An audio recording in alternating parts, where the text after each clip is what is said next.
Bonjour à tous et bienvenue dans cette nouvelle vidéo.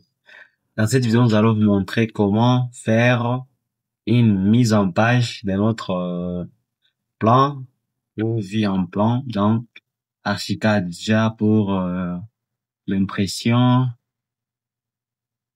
pour l'exploitation du plan sur les chantiers. Et bon, pour ça, il faut partir dans la vue en plan. Bon là, je vais mettre, comme vous voyez, la vue en plan de mon rez-de-chaussée sur et une mise en page. Donc pour cela, il faut entrer dans l'outil documentation et après, vous allez sur le carnet de mise en page. Et après, vous cliquez sur une nouvelle mise en page.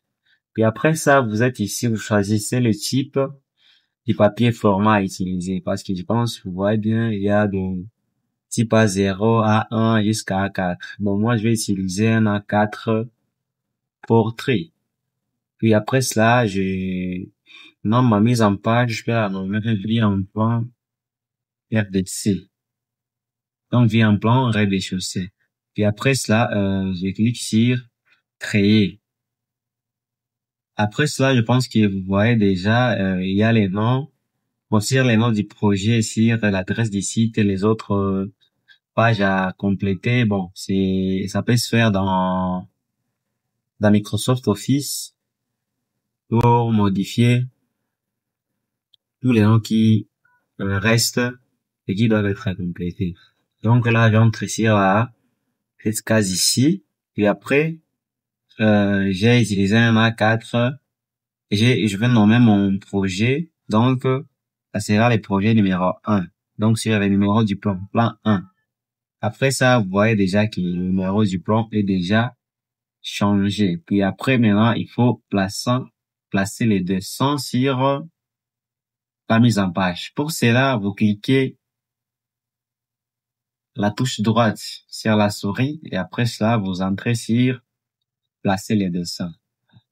Et puis, vous pouvez décocher cette case. Bon, pour placer les dessins, il y a plusieurs modalités ou plusieurs types de placement du projet. Parce que vous voyez déjà, il y a les départs et les chaussées, il y a les contrôles dalles, les projets permis, il y a pour le pro étage, il y a les coupes. Donc, il y a presque tout.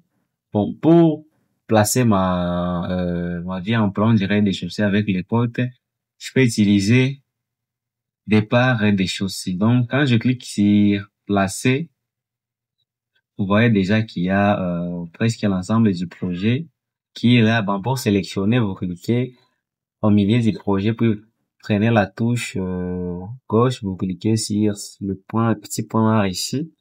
Et là, vous pouvez avoir la possibilité de placer les dessins jusqu'au milieu de la feuille de la mise en page. Et après, vous venez, le projet en étant coché, vous venez vérifier si l'échelle est bien en insertion parce que bon, pour un projet de construction de maison d'habitation, on utilise souvent l'échelle à insertion. On peut utiliser un CRC quand si c'est déjà un grand projet, par exemple, le projet de réalisation d'une usine, on peut utiliser l'échelle insertion. Parce que normalement, pour une maison d'habitation, on utilise l'échelle insertion. Donc là, l'échelle est bel et bien là.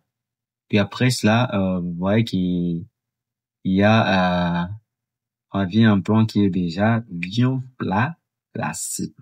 Et après cela, maintenant, pour enregistrer, cliquez sur fichier, pour vous cliquez sur enregistrer sous. Après, vous choisissez, bon, le type de fichier. Normalement, on peut enregistrer comme fichier PDF. Et après, vous pouvez renommer, je vais nommer R2C, par exemple. Choisissez l'emplacement pour enregistrer. Après, vous enregistrez. Et après cela, sur l'emplacement, le projet sera déjà là, à l'emplacement choisi pour l'enregistrement. Et moi, comme je vous l'ai dit, je peux supprimer celle-ci. On a encore placer les dessins. Donc là, je peux choisir, en descendant un peu, je choisis sur pro étage. Donc, je choisis mon rez-de-chaussée et clique sur placer. Vous voyez les affichages sont un peu différentes. Donc là, vous voyez comment ça s'affiche. C'est seulement, extractir, mais il n'y a pas de cotation. Je pense que vous voyez déjà la différence. Et pour les procédures d'enregistrement, c'est presque la même chose. parce que celle-ci, c'est un plan de structure. Donc, les points en noir, ce sont des poteaux et les autres points en pointillés, ce sont des poutres. Ok, je pense que nous sommes juste à la fin de notre vidéo. Pour cela, n'oubliez pas de cliquer sur la cloche de notification sur le bouton d'abonnement pour ne plus rater nos prochaines vidéos. Ciao!